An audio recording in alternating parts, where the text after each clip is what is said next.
नमस्कार। पूर्व पक्ष को आपण मानू मु परशुराम दास स्वागत करुच्ची। दर्शक बंधु, सर्वभारतीय स्तर में भारतीय जनता पार्टी समस्त बड़ बड़ नेता जो गर्वर सहित खोलाखोली भाव हिंदुत्व राजनीति करुछंती सेठारे ओडिशा बीजेपी नेता एवं एठाकार बीजेपी सरकार को कौन एबे हिंदुत्व चिंताधारा गंधौची कि एभली एक सांघातिक प्रश्न एबे ओडिशार राजनैतिक कॉरिडोर रे जोर रे आंदोलित हेबारे लागिछि। एकथा आमे कहूना बरं राज्यर बीजेपी मंत्री एवं सरकारଙ୍କ कार्यक्रम तथा बाहररू यह स्पष्ट प्रमाणित हेलानी बोली साधारण रे चर्चा भी हेउछि। इतिहास साक्षी अछि।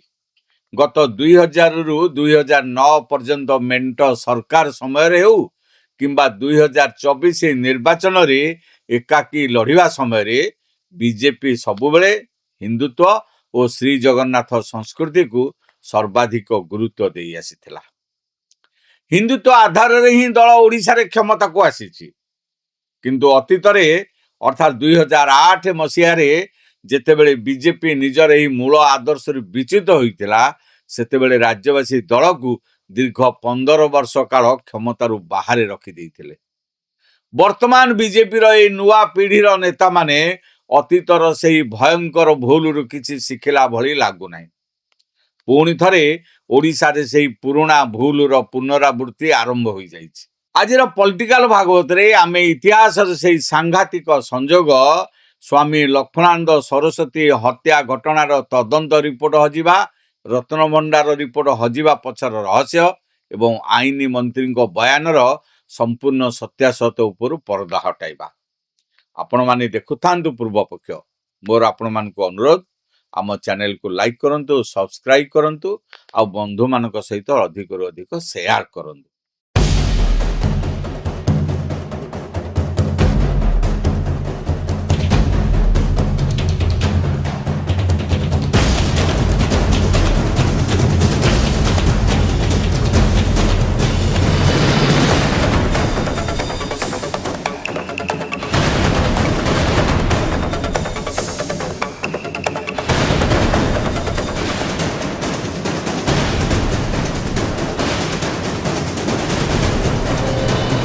दर्शक बंधु, ओडिशा रे धार्मिक प्रसंग एवं तदंत रिपोर्ट हजिबा मध्यरे एक अद्भुत एवं सांघातिक इतिहास रही।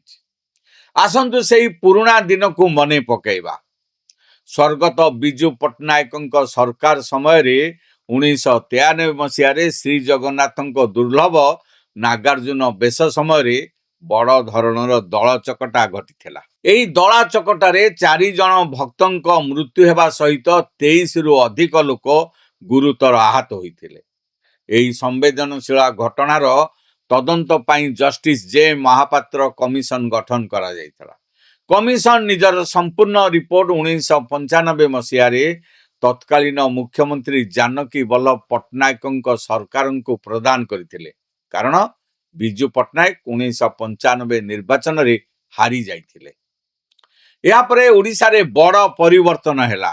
2000 एवं 2004 रे बिजू पट्टनायक पुओ नवीन पट्टनायक बीजेपी सह मिसी मेंट सरकार गठन कले।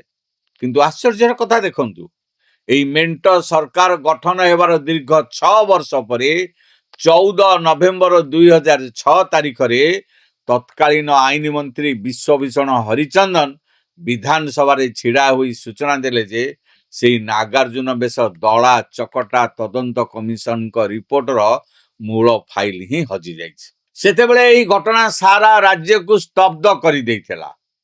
तत्कालीन बाचस्पति महेश्वर महांती एही फाइल हजिबा घटना उपरे तदंत करिबा को निर्देश मध्य सरकार को देइथिले, किंतु से तदंत कोन हैला ताहा सरकार को ही जणा। एही फाइल हजिबा सूचना विवादर ठीक 2 वर्ष परे ओडिशा इतिहासर सबुठारु कला अध्याय सामना को आसिला। 23 अगस्त 2008 जन्माष्टमी तिथिर राति रे कंधमालर जलेशपटा आश्रम रे विश्व हिंदू परिषदर वरिष्ठ नेता तथा पूज्य सन्यासी ସ୍ୱାମୀ ଲକ୍ଷ୍ମଣାନନ୍ଦ ସରସ୍ୱତୀଙ୍କୁ ନିର୍ମମ ଭାବେ ଗୁଳି କରି ହତ୍ୟା କରାଗଲା। ସ୍ୱାମୀଜୀଙ୍କ ଏହି ବର୍ବର ହତ୍ୟାକାଣ୍ଡ ପରେ ସାରା ଓଡ଼ିଶାରେ ନିଆଁ ଜଳି ଉଠିଲା। ବିଶ୍ୱ ହିନ୍ଦୁ ପରିଷଦ ଏବଂ RSSର ସର୍ବୋଚ୍ଚ ପଦାଧିକାରୀମାନେ ବିଜେପି ନେତାମାନଙ୍କୁ ନବୀନ ପଟ୍ଟନାୟକଙ୍କ ମେଣ୍ଟ ସରକାରରୁ ତୁରନ୍ତ ସମର୍ଥନ ପ୍ରତ୍ୟାହାର କରିବାକୁ ନିର୍ଦ୍ଦେଶ ଦେଇଥିଲେ। କିନ୍ତୁ ସେତେବେଳେ ବ୍ୟକ୍ତିଗତ ସ୍ୱାର୍ଥ ଏବଂ ମନ୍ତ୍ରୀ ପଦର ମୋହ ଆଦର୍ଶ ଆଗରେ ବଡ଼ ସାଜିଥିଲା।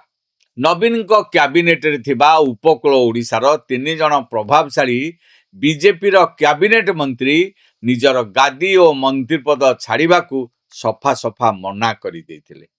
ପରବର୍ତ୍ତୀ ସମୟରେ ମୁଖ୍ୟମନ୍ତ୍ରୀ ନବୀନ ପଟ୍ଟନାୟକ ଏହି ନେତାମାନଙ୍କର ପ୍ରକୃତ ସ୍ଥିତି ଓ ଔକାତ ବୁଝିପାରି ଏକ ତରଫା ଭାବେ ମେଣ୍ଟ ଭାଙ୍ଗି ଦେଇଥିଲେ।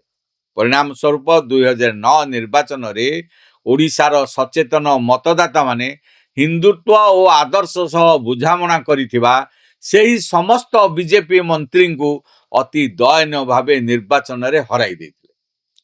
ଆଉ ବିଜେପିକୁ 15 ବର୍ଷ ପାଇଁ ବନବାସରେ ମଧ୍ୟ ପଠାଇ ଦେଇଥିଲେ।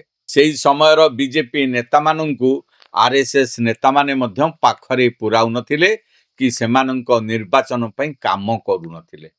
ଦେଶରେ ପ୍ରବଳ ମୋଦି ହାୱା ସତ୍ତ୍ୱେ ରାଜ୍ୟରେ ବିଜେପି କ୍ଷମତାକୁ ଆସିବା ତ ଦୂରର କଥା, ମୁଖ୍ୟ ବିରୋଧୀ ଦଳ ବି ହୋଇପାରୁନଥିଲା।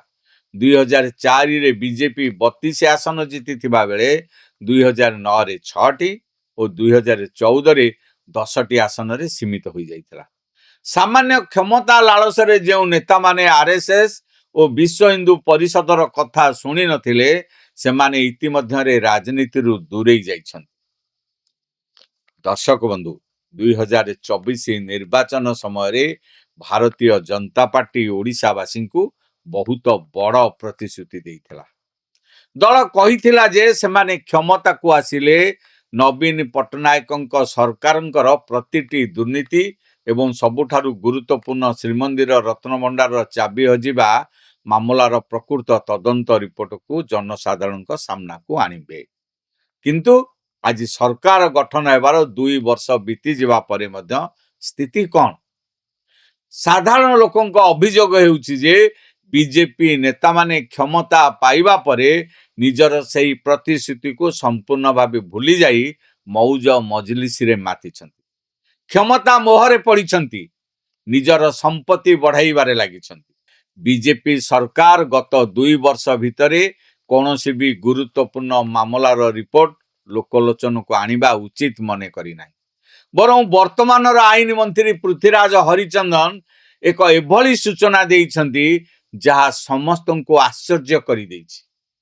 ସେ କହିଛନ୍ତି ଯେ ଶ୍ରୀମନ୍ଦିର ରତ୍ନଭଣ୍ଡାର ଚାବି ହଜିବା ମାମଲାର ତଦନ୍ତ ରିପୋର୍ଟ ଏବଂ ସ୍ୱାମୀ ଲକ୍ଷ୍ମଣାନନ୍ଦ ସରସ୍ୱତୀଙ୍କ ହତ୍ୟା ମାମଲାର ତଦନ୍ତ ରିପୋର୍ଟ ମଧ୍ୟ ମୁଖ୍ୟମନ୍ତ୍ରୀଙ୍କ କାର୍ଯ୍ୟାଳୟରୁ ହଜିଯାଇଛି।